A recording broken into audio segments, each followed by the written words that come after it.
Bafowethu kunconywe intokozokhazi ke laphana ke insizwa esencane ke eyenze umsebenzi omkhulu ke yahamba yaya laphana ke kwaMchunu emndenini ke wakubo kaGupta ke laphana ke insizwa nayo ke edlule emhlabeni ke ngaso ke isehlakalo ke sengozi ke edlule futhi ke nenkosi yamaqokama lensizwa yentokozokhazi ke ihambile ke yafika yashiya ke okusemandleni nayo ke laphana ke yakhombisa uthando lento abantu abaningi ke bayincome kakhulu ke laphana ke inkundleni zokuxhumana ngoba siyakhumbula ke ukuthi ke intokozokhazi ke ayisale intweni ke eyisiza umphakathi ke abantu abaningi ke bayayincoma lensizwa ngoba ke eminye imizi ke iyakwazi ke impela ke ukuthi ke ibe nophahla njengoba sikhuluma nje kanje ngenxa ke yalensizwa yenza nje izinto eziningi ehlukahlukene ke kodwa nje ingumdayisi weimoto kuphela abantu abaningi ke inkundleni zokuxhumana sebekhulume ngayo ke kakhulu ke lensizwa ke ngendlela ke izakhela ke ngayo ke ugazi ke ebantwini ke laphana ke asazi ke bafowethu ke siyazi ke bafowethu kethu ke kuyaqhubeka ke laphana ke emndenini ke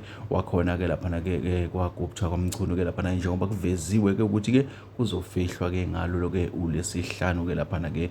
kusacelwa namanje ukuthi ke onothando bafowethu ke noma ke ofisa ukulula isandla ke ithuba lesavulekile ke kuona ke umndeni ke wakwaMchunu ke laphana ke lamazwi ke besho ke ubhuti wakhe ke uGupta ke laphana ke ekhuluma ke nayo ke intokozo kanjalo ke naye ke uKing Zoso ke insizwa nayo futhi ekhona ke la kwi-industry ke yokwenza indaba noma ke yokwethulela umphakathi ke okwenzakalayo bafowethu kodwa nje indaba enkulu ke ingentokozo khazi ke laphana ke